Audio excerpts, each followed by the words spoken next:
UDM TV maa ngi leen nuyu di leen ziar d'habitude comme niñ koy defee émission ëttu lamb la fii lay xewee UDM TV ñi ngi ci programme lamb yi nag noonu laay nuyoo abonné yëpp ku ci mel ni El Hadj Ba Góor depuis Espagne noonu laa koy nuyoo Madické Mbengue depuis Espagne Idom Mbengue depuis Suisse mais moment bii mi ngi Espagne maa ngi koy bëggee di bëggee waa R100 Darou Salam bi nga xam ne fa laa fekk baax yëpp maa leen nuyu baax di leen ziar sama mbokki dëkk yi aussi Dabal Thiamène bi Mbengeen Waalo bi ñëpp maa leen di bëggee kuluhum tey nag waxtaanu lamb la ñu am nekk sama secteur bi nga xamante ne nii moom mooy quartier Darou Salam Thiès jël si kan le grand champion muy Yaram Gueye numéro 2.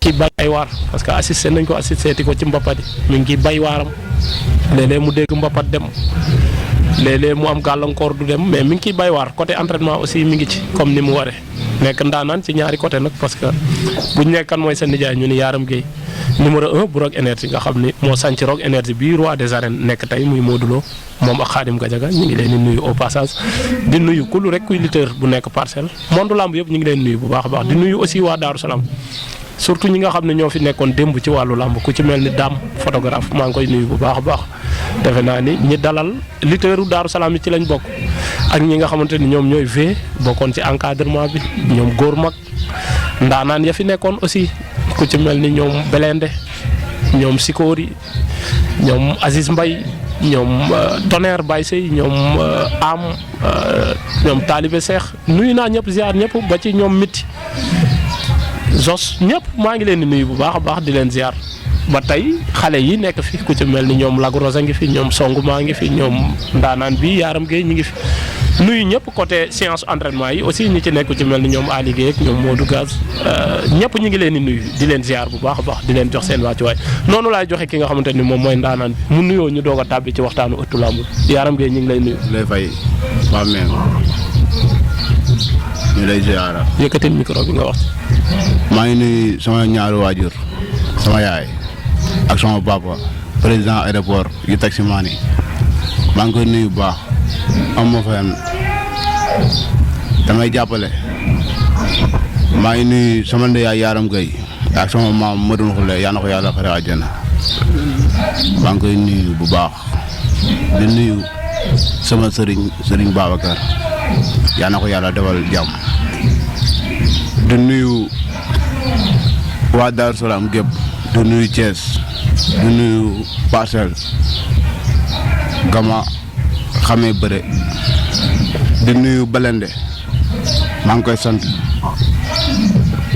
sant bu baax Belende am ma fayam te yaa na yàlla yokk kattanam maa ngi koy fay bu baax sama yaay nag am ma fayam ndax de damay jóge entraînement mu daw ma reer bu baax ma reer am ma fayam quoi ndax de bu ma amee lamb damay jàppale bu baax billaahi am ma fayam maa ngi koy sant nag. jërëjëf ndaanaan bàyyi noonu Yaram Gueye mi ngi noonu ñu dégg la ngay sant Belende Darou Salam wala ban Belende ngay sant. Belende Grand Médine mbooloo maa ngi koy sant. Belende le vainqueur de Nguer bu Zap. moom ngay nuyu. maa ngi koy nuyu bu baax. noonu la ñuy nuyoo waa Grand Médine mbooloo bi yëpp ñoom Brise de Mer rek ñëpp ñu ngi leen di nuyu di leen ziar bu baax a baax da nga am collaboration ak ñoom. waaw am naa collaboration ak ñoom. ci ban côté. ba ma ñëwee di jàng métier Ndakaaru sama ndeyaay Yaram Gueye moo ma yëkkati sama loxo nii la teg na da nga fekkee da nga bëgg làmb jox naa la Belende pour xam-xam pour xam-xam bu nekk ci Belende mu def ko ci yow te Belende gis naa fi talent boo xamante ni ku baax la ku yaru la waaw loolu tax mu daa ma koy jox ma topp ay ndigalam nag ba sama premier combat ma am sa ndam maa caarunu jóbeen ma xëy topp nag waaw. est-ce que collaboration bi war a am seen diggante ak Belende mi ngi am déggante bi ak gise bi saa boo ko bëggee gis yaa ngi koy gis ak bu ngeen waree waxtaan ci làmb ak say bés est-ce que Belende mi ngi ciy teew ni mu ci war a teew. waaw mu ngi si teew bu baax te ñu ngi déggante combat bi la moo combat bi amoon Afrique du Sud bëggoon na maa yóbbu waaw bëggoon na maa sax yóbbu. MMA bi. waaw bi amoon Afrique du Sud. bëggoon na maa yóbbu mais dama am ay problème mu kayit loolu tax mënumaa dem mais fan yii mu ngi sañee 3 combats yoo xamante ne man danaa fa def incha allah. dem fan. Afrique du Sud. Afrique du Sud. waaw. yii Yaram Gueye numéro 2 hors side beneen secteur bu bokkul ak Sénégal. waaw ndax de mag beneen de am na fu ñu jaar quoi. am ngeen jaar. looloo tax am nañ jaar te xam-xam bu nekk si moom yëpp daanaka mu ngi si man. lan moo tax sa géttu làmb nekk Thiès. nañ ñëw ci loolu. Thiès samay maam ñoo fa nekkoon ñoom mënuñ ko le. ak sama maam la histoire làmb bind na ko. waaw ak kan. ak Tete Mbaye. kii Tete Mbaye. sama papa mu ndaw. mbërum làmb la woon. mbëru làmb wan tund la daa bëree. daa bëri Géejawaay. Géejawaay Ndakaaru. waaw. xanaa jotul dugg arène. jotul dugg arène ndax de sama maam moom ma ne ko dangay teg leen ngay quoi ndax de yow yaay caat. kon yow bu ñu la déggee doon nga làmb ci ñaar ba ñett. waaw dama ko ci say nijaay ci say baay ci say maam. doon naa ko samay nijaay samay maam di gëstu samay yaay doon dund làmb parcelle bokkoon fan si club bu Muloo ba di doon jaayante di entraîné loolu tax ma gëm làmb daa koy xam te xam naa ni dinaa teg si làmb. fan nga capté véri su làmb ñan nga gis ñuy bëre ba sa xel nekk ci doon bër. non Muloo ba ma nekkee xale nag dama ko yàgg si wër. Modou Lo bu may bëre sax caay mooy Muloo laa yar si làmb. looloo tax te sama yaay daa am fu mu jaar ak Muloo looloo tax. sa nijaay mooy Modou Lo boo ko génnee ci Modou Lo dara du ci des. waaw looloo tax. ban année nga njëkk a bëre nag arène. man maa ngi bëre 2014. 2014. waaw. kan nga njëkk a bëreel ci làmb ak fan la ban dëkk. ba rakk Bataara laa njëkk a bëre. fan mu Adou May. fan. Sam Ndiaye. seen dëkk. boo demee ba Ndiobène suñu dëkk. fa laa njëkk a bëree. ku daan. man maa daan. nga teg ci ban combat. ñu ma tase jëm ceeri. jamteeri man. jëm ceeri bu sori loo. jamteeri bu sërif la. waaw. ku daan. jëm ceeri sori loo man maa ko daan. fan nga ko daanee. fee laa ko daanee Daaru Touré. daaru nga ko daanee. waaw. noo ko daanee. jël ba nett li ñu ko. dama ko fàqat wër ko noonu ba daa koy peese. mais am na fu ngeen jaaraat bu mujj. am na fu ñu après lan demee korité. am na fu ñu jaaraat. combat bu mutti waay. jaana njaxate. bon jaara njaxate. après si ma bëre bu métti mu am 3 avertissement gars yi daan may xeex si la ma dóoree ba ma dóoree après si laa duggee sama benn loxo bi dama ko teg daay kal bu ma kal tànk ba rek mu rëccee ko mu daal di daanu. mais mu daan ma rek. waaw. kon 1-1 la yaa ngi moom. kon daa mel ne làmb am na lu mu leen dese leen ñaar. waaw combat clarification. waaw nga jógee ci combat boobu bëriwaat ak kan. si laa bëriwaatee nim gi. nim doomu njaxate ba. nim gi doomu njaxate. ku daan. nim gi combat bi ndax de heure dafa suule ba heure suulee nim gi di daw ma koy topp nim gi di daw ma koy karkaral. après ba nga karkaree si laa daw fiir ko supporter di téye ko ndax de booba géew bi dafa xat te booba damaa yàkkamtoo indi naa état boo xamante ni état bu doy waar la looloo tax après si heure bi daal di woowaatee ma daal di ñàkk te man maa ko njëkk a daan gaa yi làng ko. deuxième round bi. waaw deuxième round si la ma daanee. arbitre jox ko ndam. waaw. nga gis ni maanaam xeex am na ci. waaw. gaa yi dañ maa xeex loolu tax depuis nga jógee ci loolu. mais yàlla baax na depuis ñu ma dugg ci lam nag. maa ngi bëgg benn combat arène. yaa ngi bëgg fi ni nii combat arène. maa ngi bëgg combat arène mais gaa yi sax ñuy def ay démarches. ok démarches yoo xam ne yu am. doole pour sa combat taxaw. loolu tax démarches yi am doole. nekkin bi ci écurie Daaru Salaam parce que gis nañ écurie Daaru Salaam ay ndaanaan jaaroon nañ fi ñoo xam ne peut-être tey. jàppale bi sa classe gi am ak ñeneen ñoom amuñu ko woon mais ñu daan jaayante di def dara mais tey ñu gis ni peut-être jàppale yi mën naa gën a yomb tey parce que peut-être am ngeen lu ngeen xam ni démb amu fi woon mais ñu gis làmb xaw a sooxee ci gox bu fi mbër amee combat balaa muy amati combat day yàgg entraînement aussi niñ daan gisee école ba mbër yi di fa bëri di jaxasoo gisatuñ ko bu dul combat doo gis école ba benn mbër loolu ban taxaw seetlu la ci Yaram Gueye def en tant que lutteur en activité bu ne écurie Daaru Salaam. non loolu ñàkk déggoo la rek ñàkk waxtaan xam nga bu ñu waxtaanee ñu dañuy ànd te Daaru Salaam ay mbërëng fi ay mbër kaamil ay magul làmb nga fi waaw ñoo xamante ni dañuy jàppale bu baax a baax waaw ñoom Bay Salang fi ñoom nay leer ñu ngi fi kéwal gi mu ngi fi jungal misaan yoroo baax gars yi ñu ngi fi daal mais yàlla baax na yàlla gën a defar équipe bi rek waaw te ñu ngi di nuyu sama coach Aliou Gueye am ma fayam waaw samay combat da si jàpp di rende waaw moom mooy lu ay kaar xam nga am ma fayam waaw ak Alas Kanté am ma fayam waaw maa ngi nuyu nag sama benn papa mu ndaw bu nekk Serigne Ndiaye maa ngi koy nuyu bu baax waaw. question bi daa mel ni da nga kaa daw de lan nga gis ni mooy joyanti équipe di Daaru Salaam ci moment bii nii. non dañuy jaayante yàlla baax na mais yàlla tam du wàcc di joyanti équipe bi ñi fi ne ñooy xool lii faay bi ñu waxtaane ko. non Cheikh écurie daa am lu koy ëmb. ay mag. yu war a ëmb écurie Daaru Salaam mais mag yooyu dafay ñàkk te mag yooyu waa Daaru Salaam ñoo war a jaayante da wuti ko ay coach waaw ay magu làmb daal écurie bi daal mu noonu ku si mën a jàppale daal mu jàppale si écurie Daaru Salaam waaw. maanaam écurie bi mbër yaa ngi fi mais encadrement la amul. mais encadrement la amul ku si mën a jàppale rek ñu jàppale ñu si ay mbër kaame lañ fi waaw. mais Daaru Salaam seulement Lagros. mbër kaame la ndax day dem am na 2 combats 2 victoires day dem ay mbabat du ko toj man tamit damay génn di jaayante des fois ma dem des fois du ma dem mais bu ma demee dama koy jaayante ndax day man lu jël naa ay drapeau waaw mais daal équipe bi daal ay magu làmb la manqué. ñoom la manqué. waaw est-ce que magu làmb yooyu am nañ Daaru Salaam tam. mais buñ ko amul tamit ñu wuti ko indi ko xam nga indi ko waaw. lan moo ne ci kanamu Yaram Gueye fi mu nii. góorgóorlu rek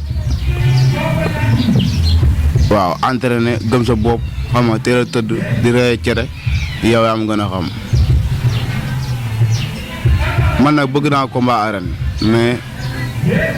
mais gars yi xam nga rek yow yaa am gën a xam nga Thiès dafa xaw a naqare am lam dama bëgg a jaayante di mbappati affaire yooyu noonu Thiès balaa nga am combat arène day xaw a yàgg da ngay toog ay ñaari at xam nga di soo ko bëree loolu tardement la si lam mbër dëgg bu toogee at rek amul combat loolu day tardé ndax yow da ngaa bàyyi sa métier def làmb mi métier xam nga boo bëriwul rek mooy loolu day ni ay tardement quoi.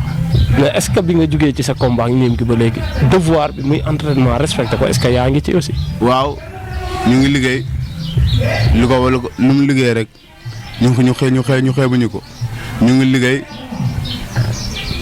boo xam ne liggéey bu jaar yoon la xam nga liggéey entraînement ma ngaa entraîné mais du jaar yoon. bëri xamuñu ko dañuy entraîné suba duñ ñëw di entraîné loolu baaxul entraînement dafa am yoon même booy contact sax dafa am yoon bëre tamit dafa am yoon bëre du question mbër mi boo gisee rek waa ngaa xam ni muy bëree affaire yooyu noonu mais ñu ngi entraîné daal ñu ko waree te buñ gisoon combat tey ñu dañuy bëre. mais est-ce que gétt gi yéen a ngi fay entraîné ci chaque jour mooy place entraînement kaay bu écurie Daaru Salaam. waaw ñu ngi fay entraîné. chaque jour. ndax de Daaru Salaam mbëri dajewul nu war a dajee te waxtaanawul loolu ko waral tey jii bu ñu entraîné fii dañuy dem fee entraîné tey jii ñu dem fii loolu baaxul. loolu est-ce que gisoo ni handicap la ci lutteuru Daaru Salaam tam. parce que bu fekkee mbër mi dafa am gétt di ko bàyyi di dem géttu jàmbur est-ce que ki koy lor ëllëg du foofu la koy découvrir xam ni kii lii lay bëree lee lay bëree. même bu dul adversaire bi ngay bëreel ku ko xam di la gis toujours ci entraînement ci contact day xam li nga fort ak li nga faible est-ce que du dem senn ko feneen ba pour nga bëtt ñi nga xam ne ñooy say naataango ci biir dëkk bi di jafe torop. non loolu noonu da koy indi ndax tey boo demee boo bàyyi sa gétt di dem si gétt jàmbur même boo amee sa combat sax yeneen gétti jàmbur yi ngay dem ñoo lay dem daal lay jaay yàqal la day yomb daal lay yàqal la day yomb moom moo tax daal ñu mbëri Daaru Salaam yi ak ñi fi nekk suñ ginnaaw doo war a gën a réunion gën a waxtaan xam nga di entraîner loolu mooy lu gën waaw loolu mooy lu gën. tey ci yan loxo la Yaram Gueye ne pour ñu nga xam ne bëgg nañ ko mbam ñu mën a jaar ci moom. ku ba man sama ménagère tamit maa ngi koy nuyu Birahim sama ménagère maa ngi koy nuyu baax am ma fayam waaw am ma fayam maa ngi koy nuyu di ko sant waaw. encadrement écurie yi ñan ñoo fa ne ci écurie bi actuellement comme encadrement. écurie bi Aliou Gueye mu ngi fi. Abdou Thiam mu ngi fi. am ma fayam xam nga day bàyyi liggéeyam yëpp Abdou Thiam day bàyyi liggéeyam ñëw fii di encadré xam nga ñu nekk gaaleem naan ataaya xam nga toog waxtaan yaa ma gën a xam amuñu fayam daal mais moom tamit jàmbaar la ci écurie bi. waaw te daa bëgg écurie bi dox. même ba ci Abdou Thiam tamit amuñu fayam waaw. mais Abdou Thiam moomu noonu ngay wax tey lamb waxuma wax lamb bi Thiès lamb bi Sénégal amul foo ci teg tànk ci territoire bi te xamuñu ko. waaw nekk ci keppaaru ndaanaan bu mel noonu di am yuy rëq-rëq ci sa écurie est-ce que jox nopp bi nga xam ne war ngeen ko jox nopp est-ce que mi ngi am. waaw ñu ngi toog di waxtaan. di diisoo ci wàllu écurie bi. waaw nan la ñuy def ba muy am avancement. nan la ñuy def est-ce que mi ngi am ni mu war a amee. waaw mu ngi am ndax daf fan yii sax waxtaan naa see moom mënuma après dina woote réunion xam nga mbër yëpp daje gars yi daje ñu woote réunion daal di réunion pour écurie bi gën a jug te écurie lu ko doxee réunion la ak déggoo loolu moo koy waral. ndaanaan yi fi nekkoon démb ñu ci mel ni ñoom Tonnerre rek ñoom Talibé Cheikh ñoom Issa Pouye ñi ngi biir Daaru Salaam lan nga leen di wax pour ñu ñëw dooleel écurie bi tam. parce que ñi ngi fi woon démb. ñoom tamit dama war a dem ñëw ñu daan yaa ñu jàppale dooleel ñu yu daa yokk xam-xam ndaxte ñun ñi mënuñoo am xam-xam ba ëpp ñu fi nekkoon xam-xam loolu mënut a ne te mënuloo juddu tey màgg tey. juddu tey màgg tey mënut a ne faaw nga respecté daal say mag di toog waxtaan yaa ma gën a xam nga loolu la mais ñàkk waxtaan daal mooy indi réeroo boo toog waxtaan day indi réeroo waaw. kon daal mën nañ gis ni bientôt Daaru Salaam bu bees sax dinañ ko gis. waaw bientôt Daaru Salaam moom incha allah dinañ ko gisaat. am na solo ndaanaan baa ngi noonu kooku mooy Yaram Gueye numéro 2 ñu jël ñi nga xamante ne nii ñoom ñu lañ fekk ci interview bi gis naa fi ku mel ni Aliou Gueye mu ni coach sam la joxal. waaw ñu ngi lay ziar bu baax a baax. ci loo ne. sant yàlla bu baax. coach su Yaram Gueye. waaw Yaram de ñoo ko yor mu nekk xale bu yaru xale bu baax xale boo xam te ni ku nangoo entraînement la ndax bi ñu ko yóbboo njaxate rusuñu te mbër li gën a neex si moom rek nga yóbbu ko doo rus wala bu simee ko ñëpp kontaan te Yaram nangoo naa entraînement wax dëgg yàlla nangoo naa joxe muy physique bi muy salle musculation muy lépp foo ko yóbbu rek da nga naan Yaram yi xanaa du bàyyi wax dëgg yàlla moom instant ñu ngi xaar promoteurs yi pour ñëw tëgal ko combat ñu liggéeyal li ñu waroon liggéey incha allah si kàttanu yàlla. lakki ni écurie Daaru Salaam parce que bu ñu demee CNG gis nañ turu lu mat fukki mbër am fa licence mais toujours benn tête bi la ñuy gis ku ci mel ni Yaram Gueye sax mën nañ ni diggante daaw ak ren mais ay lagros yaroo baax nay leer rek ngay gis seen taloor yi ci kaw lan moo tax làmb gisatu leen. waaw loolu moom dëgg la li Yaram wax rek Daaru Salaam moom manqué na jàppale bu baax a baax a baax ñu ngi nuyu Abdou Thiam bu baax a baax ndax moom tamit ku sonn la si Daaru Salaam ndax bu wàccee bala moo si meew sax école bi la njëkk a ñëw des fois dafay ñëw du gis benn mbër comme li Yaram wax tamit dañ fay ñëwaat ku mel ni champion Raglos ak champion Yaram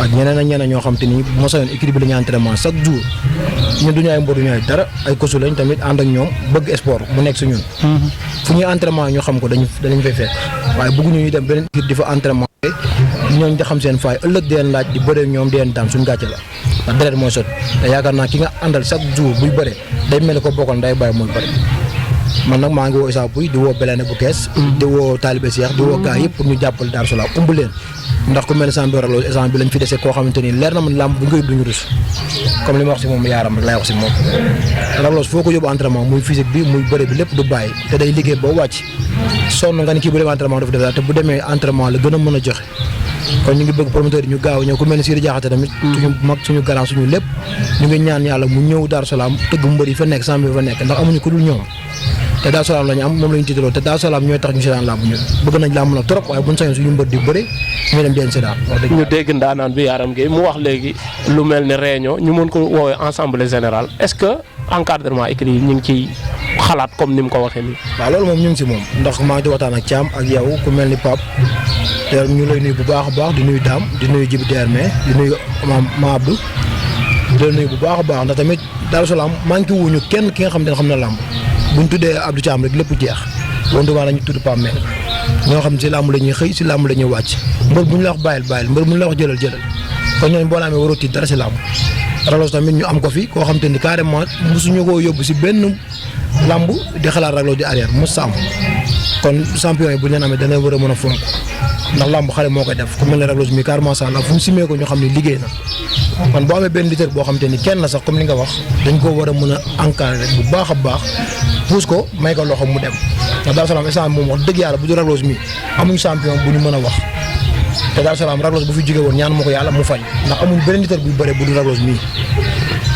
te làmb boo bëggee il faut nga sudoo si écurie bu baax a baax a baax nekk si ay loxo yu wóor ku mel ne Abdou Thiam wala ku mel ne Pam Meng ñu téel la ñoo xam te bu ñu waxee defal nga def bu ñu waxee bàyyil nga bàyyi waaye mbër soo bëggee dugg fii dem Dakar dem fu ne nga bëgg faa dem doo nekk mbër il faut nga tënku si ay loxo yu leer Abdou Thiam yor la wala Pam Meng yor la bu ñu la waxee defal nga def bu ñu la waxee bàyyil nga bàyyi loolu mooy mbër te sama sañ suñu champion bi muy Raglos wax dëgg yàlla ñu jàppale ko ndax ndaanaan yi fi nekk war nañ ko jël 2 combats 2 victoires gars yi di la daw di la wër loolu du yoon waaw chaque at war naa mën a téyal ngëm bi si kàttanu yàlla. jërëjëf coach bu mag bi dégg nañ kàddu yi am na solo bonne volonté yi nga xam ne ñu ngi Darou Salaam mën a jàpp ci équipe bi lan mooy li nga xamante ni moom nga leen di wax.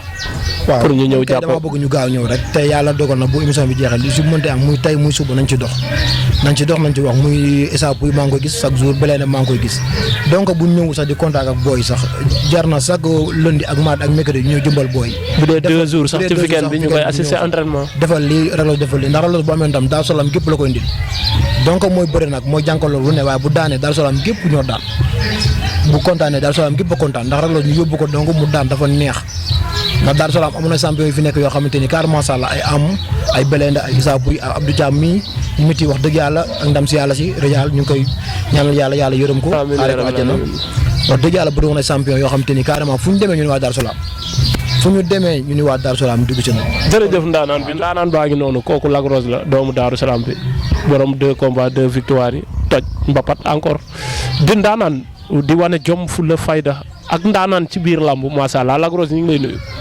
waaw Pape ñoo lay fay dinaa bañ sant yàlla julli si di sant suñu ñaari waajur di sant waa Darou Salaam gépp di sant suñu ménagère di sant sama coach Thiam Aliou Guèye Belende Issa Pouye ak Yaram mi nga xam ne moom lañ ñëw fii tay këram sant képp ku ne si écurie bi daal ku si mos a jàpp waaw fay nañ la bu wér. jërëjëf ndaanaan bi Lac Rose fan la gaa yi toll ci wàccaay bi parce que nag ba nga gëjee tooyal xaftaan bi yàgg na te xam naa ne tegale ay ndam noonu say combat di sore kéemaan la quoi xaw na maa jaaxal trop qu'est-ce qu'il y a luy jafe-jafe bi waxal ci micro bi téyel micro bi. mbiru yàlla la xam naa ne li ñu yàlla dencal day dàq xam naa li ñu jógee moo tax ñuy xaar daal ñun daal li ñu war daal ñu ngi koy def ñu ngi xëy di entraînement matin soir teel a tëdd bariwuñ tànk dëkk bi fu nañ dugg fa di taxawaalu liggéey wàcc yokk suñu kër di xaar heure bu yàlla defee dinañ am combat di ñaan yàlla heure buñ ko amaatee mu doon comme yi fi jaar mu doon lu gën ci ñun kon ñu ngi xaar daal heure bu yàlla defaatee ñu am beneen mu doonaat tamit lu gën ci ñun xam naa ne yàlla day programmé lu ñëw doon lu gën ci ñun. état bi moom du ma ci ñëw parce que macha allah ku xool Lac Rose bu démb ak tey xam ne am na différence est-ce que mun nañ xaar Lac Rose bu bees sax ak sorteem aussi amateurs yi namm nañ ko. waaw balay yàgg. Lac Rose moom heure bu ñëwaatee ngay gis lu bees waaw te lii di ñëwaat mooy dàq li ñu jugee non bu ñëwaatee stade dinañ gisaat beneen Lac Rose.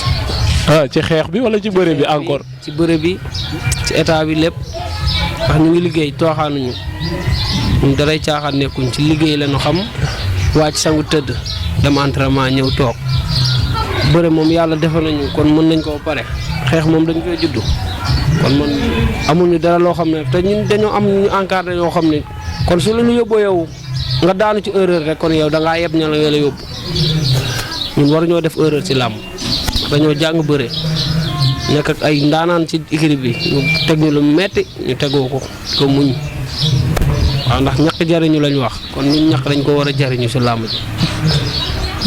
ndaanaan bi am na solo mu nekk ci lancé bu doy waar parce que 2 sorties arène 2 victoires yombul ci tundu kees bi mu tombeek écurie Daaru Salaam nekk ci dynamique bu nga xamante ne nii waru ci woon nekk lan la ko Lac Rose di dundee ak lancé bi mu nekk nga xam ne dafa waroon di am compétition bi ci biir écurie bi léegi bu ñu xoolee Lac Rose mel na ni mi ngi jiggaani ji di génn pour li muy root mu gën di ko am ci àll bi te nekkinu écurie bi ci moment bi naka la ko Lac Rose gisee ak bu sañoon naka lay demee ci moment bi. nekkin boobu mu wax dëgg yàlla lu ma naqari la ndax li may génn di dem di nekkaani beneen kii lu ma naqari la musuma kaa bëgg mun naa ne sax yaaram moo tax ma koy def nii waaye kon du ma ko def ndax man di xëy ci ne ci écurie bi man kase di entraînement chaque jour moo ma gënal génn dem di feneen ndax bari na loolu dañu ko defate ñu ko ci écurie bi fii génn dem feneen andi keneen fii mu nekk fii xëy dem laaj la combat nga am si jafe-jafe kon génn di dem bi ñu génn di dem beneen écurie arrangé wuñu waa ñàkk pexe la écurie bi nag yàlla def na dañ ko war a waxtaane waat daal ndax xaaj bi nekkuñu fi xaaj baa ngi fi ñenn ñi ñu ngi fi waaye du nangoo ñëw entraînement man de lu ma narta am si ma écurie bii yàlla bu ma ko yàlla may. macha allah. Daaru Salaam moo fa narta am ci Daaru Salaam bii yàlla bu ma ko yàlla may. Lac Rose a ngi noonu ndaanaan baa ngi noonu ñan ngay woo muy ñaar muy ñett pour ñu ñëw dugal seen loxo ci écurie bi mu am doole muy ci côté autorité ci côté ancien lutteur ci côté lutteur en activité encore ñi nga xam ne ñu ngi daan leen gis te gisatuñ leen jaaral ci seen i tur ñu xam ne écurie bi soxla na leen na ñu ñëw. di woo autorité yi ne fii yëpp ku mel ne Xaadim Samb ndax moom da ciy jàpp.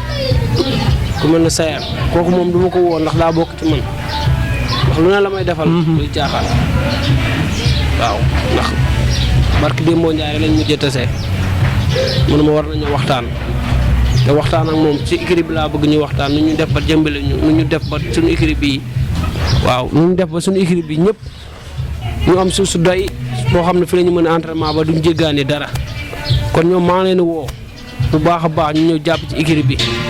ñun amuñu lu dul Daaru Salaam bu ñu génnee fii tey couleur Daaru Salaam la ñuy sol kon ñun amuñu lu dul Daaru Salaam comme ñoom bu ñu génnee couleur Daaru Salaam la ñuy sol ñun bu ñu génnee couleur Daaru Salaam la ñuy sol kon dañoo war a jàppalante comme ñoom ñoo ne ci wàllum état ñun ñu ne ci wàllum làmb ji kon ñoom bu ñu soxlaa dañuy dem kon ñun bu ñu leen soxlaa dañoo war di ñëw dañuy soutenir ñu jàppale ci lu bari ndax mbër mu ndaw daa metti di entraînement di teg doo am combat lu ne nga daj ko.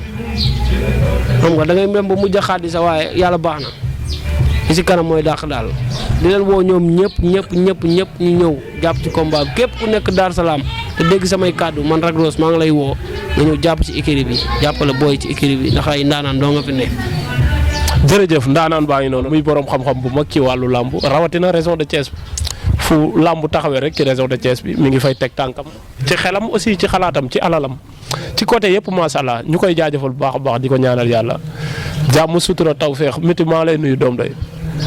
waaw Diaz ñu ngi lay fay di nuyu suñu gars yi ñu toogal ñëpp di nuyu waa DNT TV di nuyu sa caméraman bu baax di wax ni tamit lépp loo bëgg a gëstu si wàllu làmb lépp loo bëgg a xam si wàllu làmb da nga ñëw DNT TV boobaa histoire boo xamante ni raw na la boo fa duggee di nga gis li nga bëgg di nga gis arrière lu bees di nga gis loo xamante ni vraiment boo ko xoolee dina doon lu neex si sa xol di nuyu tamit waa Daaru Salaam di nuyu ñëpp daal foofu la ñuy wàccee suñu kaddu rek xam ne tamit di nuyu tamit suñu champion bi xamante ni dañoo ñëw këram tey bu defee émission pour nit ñi xam ko xam ne si làmb la bokk ndaanaan la tamit dafa war a doon lu ne surtout tamit di rakki mbër di jëlbaatu mbër di doomi mbër sa laay wax ku ne Yaram Gueye mag ma borom Rock Énergie nga xamante ni ku ne Modou Lo da ngeen ne Yaram Gueye fu Modou Lo toll moom moo ko fa tollal bu rakkam toogee fii wala jërbaatam wala léppam war na doon dara si lamb Pape foofu la ñuy wàccee suñu kàddu rek di nuyu tamit ñi nga xamante ni mooy Daaru Salaam di nuyu Aliou gars yi toog yëpp daal.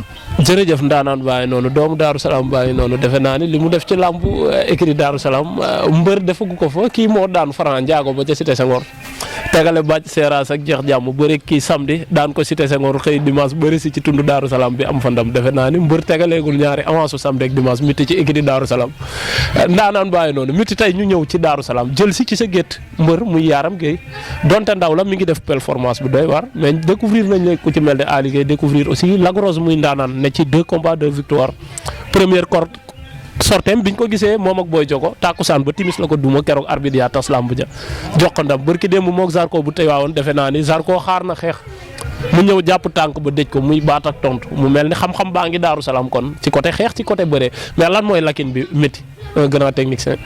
waaw Daaru Salaam moom vraiment njàmbar yàgg na fay génnee Daaru Salaam muy góor ñi muy jigéen ñi sàqantuma mbëri war yàlla gaynde yàgg na fay génnee jàmbar yàgg na fay génnee wante li ñu xaw a manqué mooy jàppale yi comme mbëri li muy soxla dëgg vraiment dafay xaw a manqué ndax fii mbëri am combat mooy génn sax xaalisam bëgg a def lépp te loolu day metti vraiment li ñuy woo tamit avant tout tamit dañuy woo autorités yi fi nekk yëpp di si woo ñëpp di si woo Pa Modou Ñing di woo Xaadim Samb di woo tamit ki nga xamante ne mooy Ablaye Dieye ndax tamit ku ne Xaadim Samb da ngeen Ablaye Dieye di woo Sayer Mangane di woo tamit ñeneen ñi nga xamante tamit niw ñu ay autorités ñi nga xamante ni ay bonne volonté yi nekk Thiès ñu bëree bëri daal ci biir Daaru Salaam pour yow suñu xale yi xam ne ñoom lañu am bu ñu jógee ñun dañuy jug bu ñu amee ndam ñun dañu am ndam bu ñu amul ndam ñun tamit dañuy ñàkk tamit luñ ñàkk rek ñun ak ñoom ñoo koy bokk ñu leen di woo te bu xale yi amatee combat ñu ngi jàppal lu baax a baax xam ne tamit ay mbër lañ ay xale lañ seeni morom ñoo fi yóbbu seen yaay Maka ñoo fi yóbbu seen papa Maka ñoo fi jàppal tamit seeni mag seeni rakk bëgg nañu àgg foofu Daaru Salaam bi daal soxla na ay nit ñu bëree bëri pap jërëjëf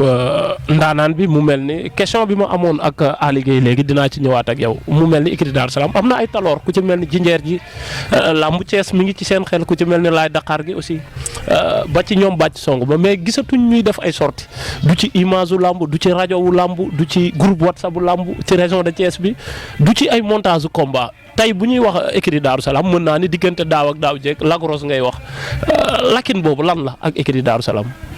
waaw ñooñu nga lim ku si mel ni jinjeer doon nañ ko bàyyi xel Daaru Salaam lool ku si mel ni bàcc songuma ku si mel ni Dakar gi ku si mel ni insistir comme boo yooyu doon leen bàyyi xel ndax am nañ bëri bi am nañ talent bi wante tamit kenn ku ne parfum bi ngay xeeñ daa war a fekk nga diwoo ko am tamit jaar fi rek jàll amul benn njëriñ instant bi moom duñ leen di woo te tey bàyyeeguñ demaguñ fenn ñi ngi si lamb ay ndaw di teg ngemb wante comme que ñi leen gis ñi nga xamante nii vraiment ay xale lañ wante écurie xale moo koy màggal man daal ñii instant bi nii laa mën a wax ni ñooy sama Modou Lo ñooy sama Balla Gaye ñooy sama lépp te chaque jour ñu ngi entraînement te lamb jëral na leen fu lambam dañuy takk seen saak dem bëre ji bu dee arène tamit gis nga lañ ci waneekum Relos mi ngi def 2 combats 2 victoires tamit di xaar ren incha allah promoteurs yi tegu ko tamit moo ne boppam ndax tamit mi ngi entraînement guddeeg bëccëg ki nga xam ne tamit mooy Yaram Gueye gis nga ko moom mi ci combat simple yi bëgg nañu ren incha allah ñu wute ko kat yi nga xamante ni mooy lambi arène mu bëre comme ay moromam mu doon tamit loo xamante ni bëgg nañu écurie Daaru Salaam doon beneen écurie incha allah ndax ñi ngi ci waxtaan ay mag waxtaan si mbër yi nga xamante ni kenn dimu ko fenn Issa Pouye mi ngi fi ancien gloire yooyu du ma sa ancien gloire ay xale lañ laay wax xëy na dafa am lu leen téye rek ba moo tax mënuñoo ñëw wante di leen joxaat suñu tànk sol suñu dàll dimanche ñoom ñëpp waat leen pour ñëw jàppale xale yi ñu ànd ak ñoom incha allah pour ñu doon ay champion comme ñëpp. jërëjëf mel ni xayaan ku dégg séeréer question ba ma doon bëgg a ñëw daf caa jubali directement répondre ko mooy woo ñi fi nekkoon démb ñu ñëw doolee ko ci encadrement écurie bi fan la Yaram Gueye jëm parce que it gis nañ ko ci mbapat bi ñu korité ba am ñaari fan keroog daan na fa doomu njóobeen bii daan avenir jël bu nga xam ne ku ci tegut sa bët buñ la ko waxee doo ko gëm tourné ba rek jëm tëri bu sërifloo lamb ju bett ñu bëri ba ñu mujj xeex yàlla def kii jamteeri am ndam ci kawam mais dañ koy gis muy màgg ci xel ci bëre jëmm ji sax mën na la tromper par rapport ak làmb fan la métti jëm ak ki nga xamante ni moom mooy Yaram Gueye parce que gis nañ Lac Rose togg nañ ko macha allah ci ñaari combat la am mais combat par combat la bëre bu ci nekk bërewut ak ni mu bëree beneen ba. waaw kii moom vraiment defar ko jafewul tamit am na fit bi te tamit mën na bëre lool macha allah te tamit ku nangoo entraîné la kon li ñuy def si moom bëreetul ay réglage ndaw la ñuy def si moom rek incha allah li ñuy wàcc nii bu sottee xam naa ne moom ku leen jëlul fii ak ay 5 jours 6 jours ku leen jëlul luñ gën a dem rek nga jël leen day gën a métti si yow ndax dañ def si ñoom leneen daal te bëgg nañu ànd ak ñoom incha allah comme ni ñu yóbboo rek loosu ñu ko bëreel nii mu bëree loolu dañ ko ëmb jàppale ko tamit mu doon champion comme ay moroomam moo gën tamit beneen équipe bu mu dem safewul équipe Daaru Salaam la mën a safe ndax fi la juddoo fi en tout cas bu fi juddoo tamit doon na si nga xamante ne dañ koy boole si ñi fi juddoo ndax fi lay yeewoo tamit fi lay tëdd fi lay yeewoo kon faaw ñu boole ko si champion yi boole ko si xale yi nga xamante nii ñoo bokk ndey ak baay pour mu dégg daal di ëllëg te ñi ngi waaj pour Dakar fexe ñu ngi fi bëree ñoom ñi tamit ndax ñoom lañ am bu ñu doon ay xale tamit ñoom lañ am quoi boobu laal Pape ñu ngi si kontaan bu baax a baax di ci woo ñëpp pour gars yi ñëw jàppale leen pour ñoom ñu doon ay ndaanaan. jërëjëf ndaanaan bi mel ni ndaanaan la ñaari yoon ni ko woykat ba waxee woon ni wet goo jaar foofu laa mu ne daaw gis nañ mu def sortie ak Miti production ci côté promoteur bi am na solo ren fan lañ mën a xaar Miti production. waaw Miti production vraiment tamit xale yi ñoo tax ñu dagg carte ngir tam ñu bëri ndax benn promoteur moo fa nekk wala ñaar wala ñett. te bu ñu sañoon chaque dimanche xale yu bëri. wante tamit lamb moo xaw a metti ñu bàyyi suñu yite yëpp dagg carte ngir booy yu bëri daaw def nañ benn sortie tamit gis nañ ni mu demee. wante tamit ren ñu ngi ci waat ñu ngi jëm si journée bu am solo di si woo ñëpp nag bëgg nañ ko incha allah le 26 bi ñu jëm le 26 mars. bëgg nañ ko waaw mars. incha allah la ñu am journée boo xam te ni teena wàllu daan la tamit ñu ngi si woo ñëpp. te bëgg nañ tamit vraiment xale yi wane seen bopp nu baax a baax a baax Pape di woo ñëpp di wax waa Kees ñëpp incha allah képp ku ñu dégg rek na nga wàcc le 26 mars pour stade de Walidane joxoon combat am solo wala après loolu nag dañ leen gën a woo duñ ko waxee fii ne dañ koy gàttal rek dinañ koy yaatal incha allah loolu suñu soxla la doon ñu ak yéen tamit waaw gis nga dañ leen si ñamal tuuti rek ñu waxtaan ñu baax a baax mu yaatu. jëf mbokki téléspectateurs yu DMTV bi defe naa ni gis ngeen ki nga xamante ni moom moo Yaram Gueye ak entourage am wax nañ ay mbokki lutteurs am aussi en activité wax nañ dégg ngeen xam ngeen ni kon du Yaram kese mi ngi ci gétt gi nga xam ni fa la war a ne gis nañ ku ci mel ni coach Ali Gueye wax na Miti aussi di borom xam-xam bu mag ci wàllu làmb lu waay soxor boo gisee nen ni nen a ngi ndax mi ngi ciy bay waar wu am solo Lac Rose it di ndaanaan ci wàllu làmb mais noonu laa nuyoo Ma Abdou Cissé mi nga xam ne mi ngi ci biir émission bi ak ki nga xamante ne nii moom mooy Dera sama téer bu mag boobu maa ngi koy nuyu bu baax a baax di ko ziar découvrir nga li gars yi wax na ban yëg-yëg nga am Yaram. am naa ci kontaan bu wóor kon ni ko Abdou Thiam waxee rek gars yi moom ñoo war a ñëw daañuy jàppale xam nga daañuy teg doole daañuy financé xam nga financé bu amee si écurie rek écurie bi day dox kon jëruñu si sax ñuy dem Ndakaaru di wuti ay xam-xam mën na ñoo yem suñu gét xam nga di entraîné ndax de financé boobu moo gën te ñu ngi ñaan daal ku ñu mën a jàppale daal ñu jàppale ñu bu baax waaw surtout su ministre bu bees bi Jatara. ministre des sports. waaw ministre des sports maa ngi koy woo bu baax mu jàppale ñu. écurie Daaru Salaam. écurie Daaru Salaam maa ngi koy woo. Yaram ci ban activité lay yëngu bu dul làmb ban métier la di ko liggéey. man budul làmb man maa ngi raxas. raxas lan. oto laay raxas. laveur ga. waaw. budul loolu sax am na lu ma yàlla may. mooy. ci wàllu xam-xam. xam-xam bu lan. wàllu xam-xam. xam-xamu lan. cosaan lan non Yaram da nga may wax waxi nit xam-xamu lan xam-xam kay dafa yaatu raxas oto xam-xam la déjà. waaw xam-xamu lan ab sëriñ buy faj wala qu'est-ce qu'il y a. bu dul loolu sax man borom sëriñ la. sëriñ nga. waaw. buy faj. waaw. da ngay mocc boppam da ngay faj biir buy metti am looy faj. man lépp damm wala lan. lépp laay def damay mocc damay faj. xam nga lépp laay def loolu su borom daal mooy maye tam. li si xaaral ma combat Zarko ak Ada Fass tay la combat bi loo ci gis. Ada Fass en direct ci DMTV. isaan combat bi Ada Fass moo jékku. nii. waaw te Zarko da koy daan. mi ngi ci 15h24 tay la ko wax dimanche la 15 ah. waaw Zarko mooy daan. Zarko mooy daan Ada Fass tey. waaw moo koy daan. te daa ko jekku nii nii. waaw xanaa Zarko kon day tourné affaire yi ci géew bi. Zarko bu ngemboo lu weex. du baax ci moom. Zarko. waaw bu ngemb lu weex. du baax ci moom. waaw. tey ngay doon Serigne Ba faaw mbaa nga ñàkk a doon Serigne Ba ndax en direct ngay waxe ci DMTV. waaw. Zarko mooy daan.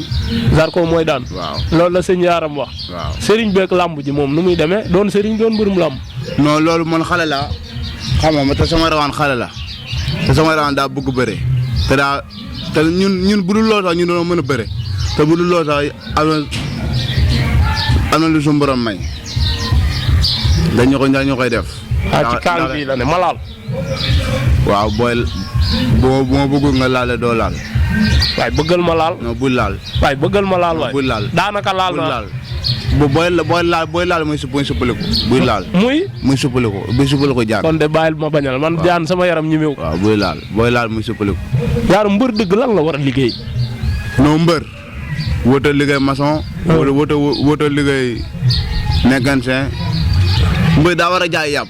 bu desee loolay yoon bu desee nga lekk.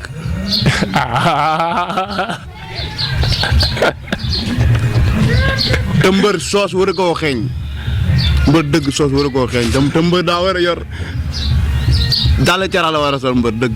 daal di cara. waaw yooyu xew yi na de jamono bu njëkk mbër mu la gën a rëy bolok gën laa rëy daal mooy mbër ma ca koñ ba. non mbër daal cara la war a. lamb passé na yooyu soo sa innové ñëw indi ay pàcc ngan di tim. yu seer te mbër wooy bu ta WhatsApp téléphone tous la war a yor. lamb activité lamb yëpp nag WhatsApp lay doxe. waaw téléphone tous la war a yor mbër daal. yaaram xam nan la ñuy def. waaw santal gërëm quoi. ñu tëj émission bi ba beneen yoon. waaw maa ngi sant sama yaay. voilà. sant sama yaay bu baax amu fayam di sant sama papa président aéroport. sant góoma de. yu taximaan yi di ko sant bu baax. sant góoma de di sant sama sëriñ sëñ Babacar. sëñ Babacar man.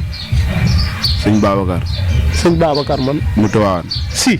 waaw si Malick maa ngi koy sant. sëñ Babacar si. bàyyi sëñ Mansour. ndax de moog sama maam daa am fu ñu jaar. sa maam mooy. Serigne Mamadou Ndiaye Samb. Serigne Mamour Ndiaye Samb. waaw maa woon fan. Sam Ndiaye. Sam Ndiaye mu xaadamu sëñ Babacar.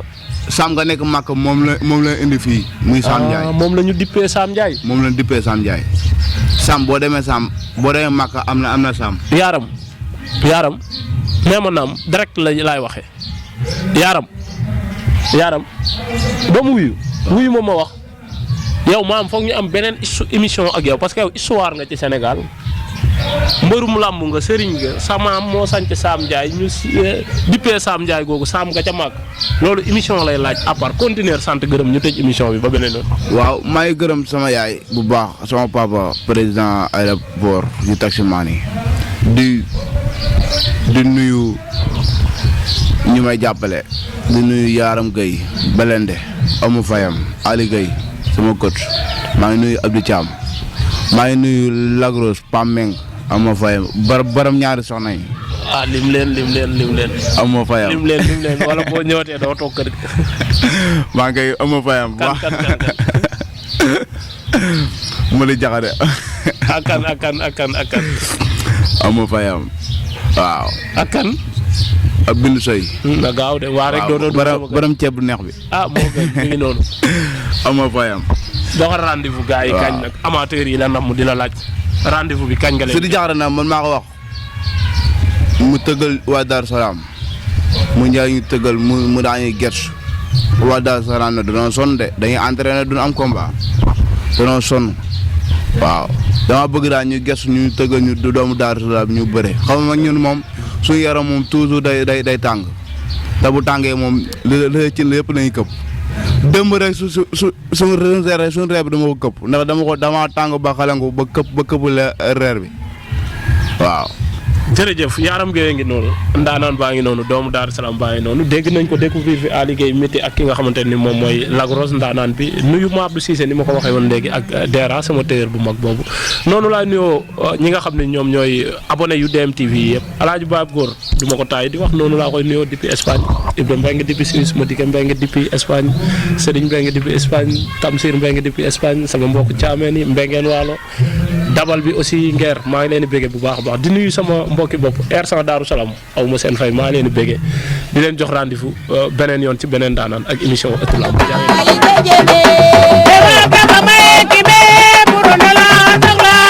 Jebe